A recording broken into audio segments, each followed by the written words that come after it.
भाग संख्या 10। भोग और योग। साधक के सामने प्रायः यह समस्या आती है कि वह जप करते हैं, पाठ करते हैं, सत्संग करते हैं, विचार करते हैं, चिंतन करते हैं, ध्यान करते हैं, तीर्थ व्रत आदि करते हैं, फिर भी तत्व का अनुभव नहीं होता, वास्तविक स्थिति नहीं हो रही है। क्या कारण है? कहाँ और क्या बाधा लग रही है? इस समस्या का मूल कारण है संयोगजन्य सुख की लोलुपता।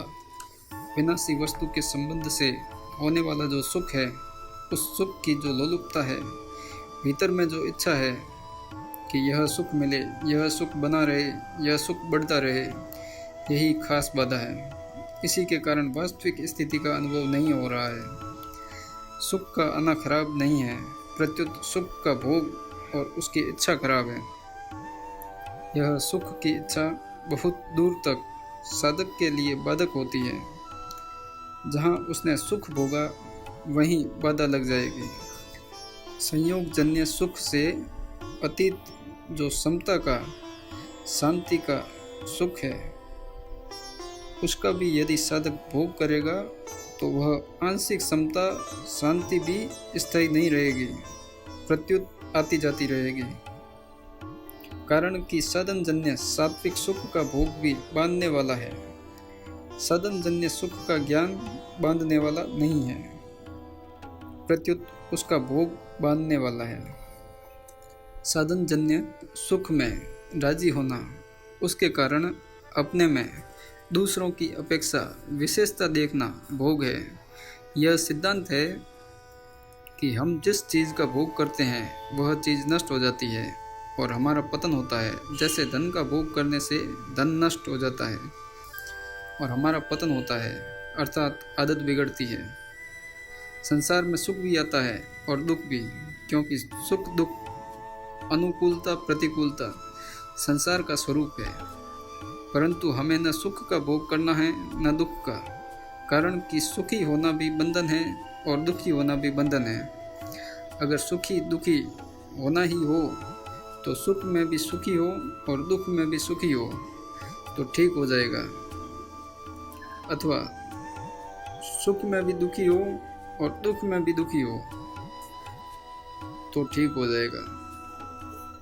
सुख में भी सुखी और दुख में भी सुखी होने का तात्पर्य है कि चाहे सुख आए चाहे दुख आए, दोनों से अपना कोई मतलब न रखें, उनसे निर्लिप्त रहे।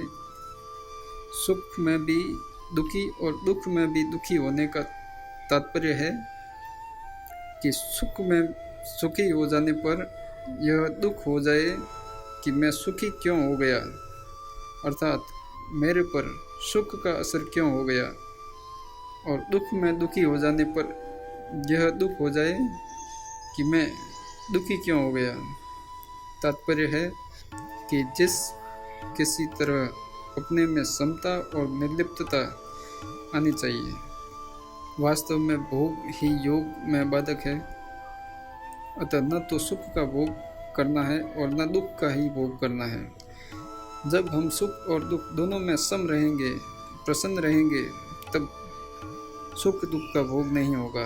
अतः जैसे सुख आने पर प्रसन्नता होती है, ऐसे ही दुख आने पर भी प्रसन्नता होनी चाहिए।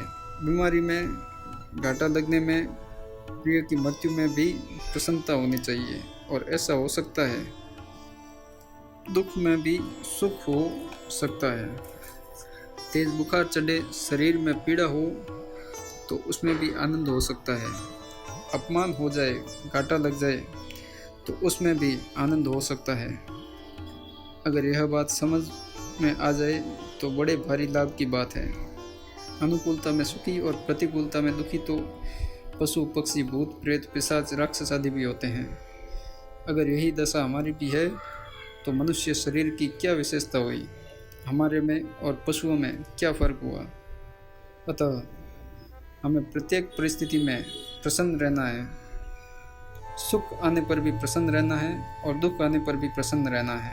महाप्रसाद सौम्यत्वम।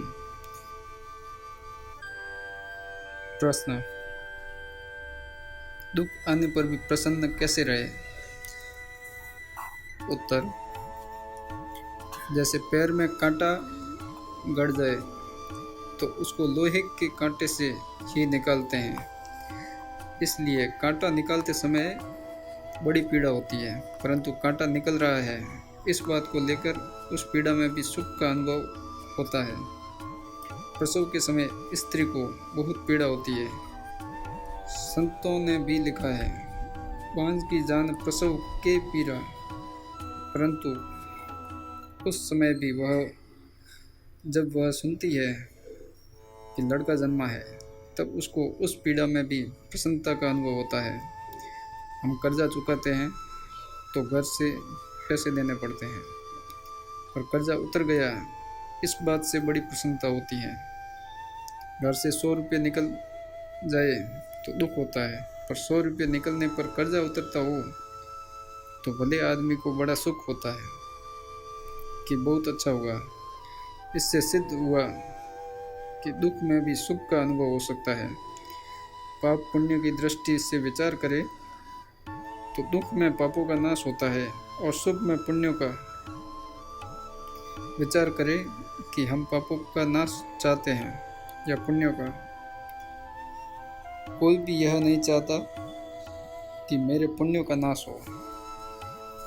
सभी चाहते हैं कि हमारे पाप नष्ट हो जाए। जो भी दुख आता है, कष्ट आता है, उसमें पुराने पापों का नाश होता है और नई सावधानी होती है। यह बिल्कुल सच्ची बात है। जितनी प्रतिकूलता आती है उतना ही पापों का नाश होता है। पापों का नाश होने पर तो प्रसन्नता होनी चाहिए। जितनी दुखदायी परिस्थिति आती है उतना ही अंतःकरण निर्मल होता है। यह प्रत्यक्ष अनुभव की बात है। कोई आदमी बहुत अधिक बीमार हो जाए और फिर ठीक हो जाए, तो ठीक होने के बाद जब वह सत्संग की बात सुनता है तब वह गदगद हो जाता है। उसकी आंखों से आंसू निकलने लगते हैं। कारण यह है कि रोग का कष्ट भोगने से उसके पाप नष्ट हुए हैं और अंतःकरण निर्मल हुआ है, जिससे उस पर सत्संग की बातों का बड़ा असर होता है। जैसे शरीर निरोग होता है तो भूख लगती है। भूख लगने पर रूखी रोटी भी बड़ी अच्छी लगती है और बल देने वाली होती है। भूख नहीं तो बढ़िया भोजन भी अच्छा नहीं लगता, उसका रस भी नहीं बनता और वह बल भी नहीं देता। ऐसे ही कष्ट भोगने पर पापों का नाश होता है और परमात्मा की भूख लगती है। भूख लगने पर परमार्थिक बातें, सत्संग की बातें बड़ी अच्छी लगती है और जीवन में आती है। दुख में मनुष्य का विकास होता है। ऐसे बहुत कम शूरवीर आदमी मिलेंगे जिन्होंने सुख में विकास कर लिया। प्रायः दुख में विकास करने वाले साधक ही मिलते हैं, कारण कि दुख में विकास होना सुगम है। सुख में विकास नहीं होता, प्रत्युत विनाश होता है, क्योंकि इसमें पुराने पुण्य नष्ट होते हैं और सुख भोगने में उलझ जाने के कारण आगे उन्नति नहीं होती। जो प्रतिकूलता आने पर भी साधन करता रहता है, वह अनुकूलता में भी सुगमतापूर्वक साधन कर सकता है, परंतु जो अनुकूलता में ही साधन करता है उसके सामने यदि प्रतिकूलता आ जाए तो वह साधन नहीं कर सकता। इसलिए गृहस्थ का उद्धार जल्दी होता है, पर साधु का उद्धार जल्दी नहीं होता, कारण कि साधु तो थोड़ी भी प्रतिकूलता सह नहीं सकता और प्रतिकूलता आने पर कमंडलू उठाकर चल देता है। पर गृहस्थ प्रतिकूलता आने पर कहाँ जाए? वह माँ बाप, स्त्री पुरुष को कैसे छोड़े? अतः वह वहीं बंधा रहता है और प्रतिकूलता सह लेता है। प्रतिकूलता सहने से उसकी सहन शक्ति बढ़ जाती है। जो थोड़ी भी प्रतिकूलता नहीं सह सकता वह उन्नति कैसे करेगा? वह तो कायर ही रहता है, शूरवीर नहीं हो सकता। भगवान ने गीता में कहा है, हे कौन्तेय, इंद्रियों के जो विषय जड़ पदार्थ है वे अनुकूलता और प्रतिकूलता के द्वारा सुख और दुख देने वाले हैं। वे आने जाने वाले और अनित्य हैं। हे भारत, उनको तुम सहन करो। सहन करने से क्या होगा इसको बताते हैं।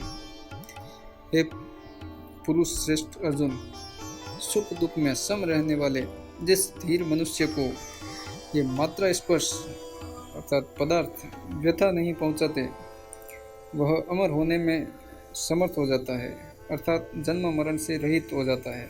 सुख में सुखी होना और दुख में दुखी होना दोनों ही व्यथा है, अतः सुख में सुखी नहीं होना और दुख में दुखी नहीं होना, अर्थात सुख दुख में सम रहना ही सुख दुख को सहना है।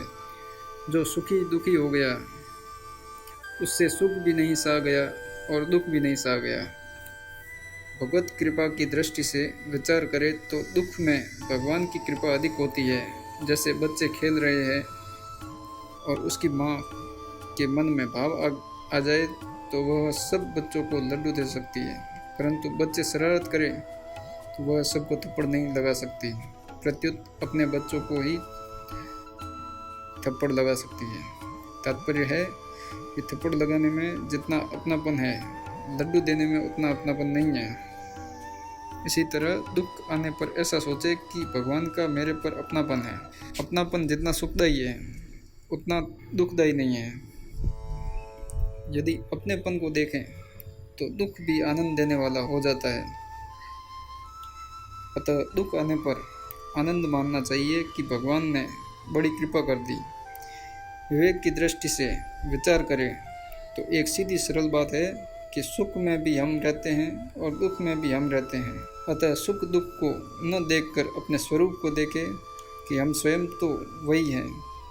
सुख दुख आने पर हम तो एक ही रहे, हमारा क्या बिगड़ा।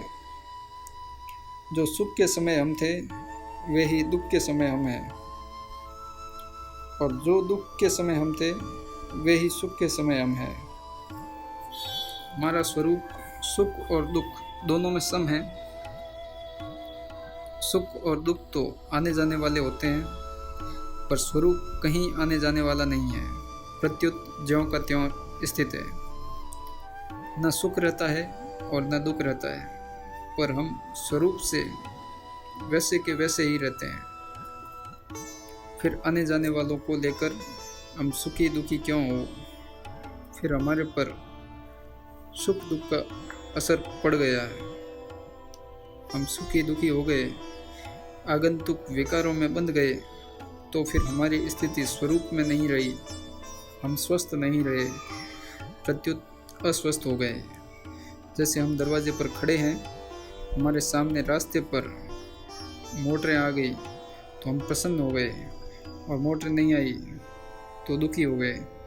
तो यह कितनी मूर्खता की बात है। मोटर आ गई तो हमें क्या मिल गया, मोटर नहीं आई तो हमारा क्या नुकसान हो गया।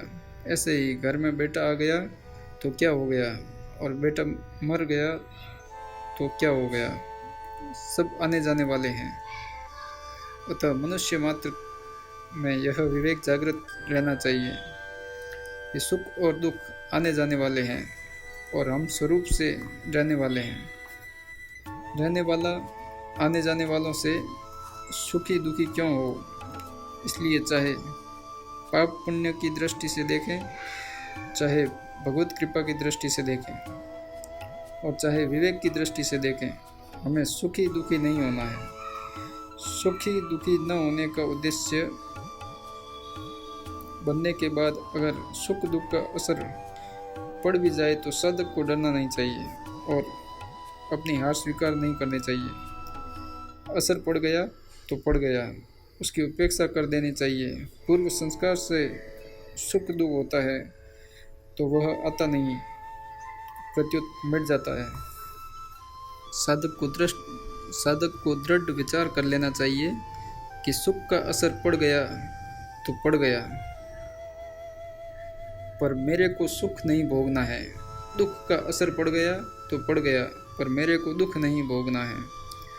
मुझे भोगी नहीं बनना है, प्रत्युत योगी बनना है। सुख दुख में सुखी दुखी होना भोग है, और सुखी दुखी न होकर सम रहना योग है। समत्वम योग उच्यते। अगर साधक का यह दृढ़ विचार हो जाए कि संसार के संयोग वियोग को लेकर मुझे सुखी दुखी नहीं होना है, तो फिर ऐसा ही होने लग जाएगा। कारण कि वास्तविक तत्व सुख और दुख दोनों से रहित है।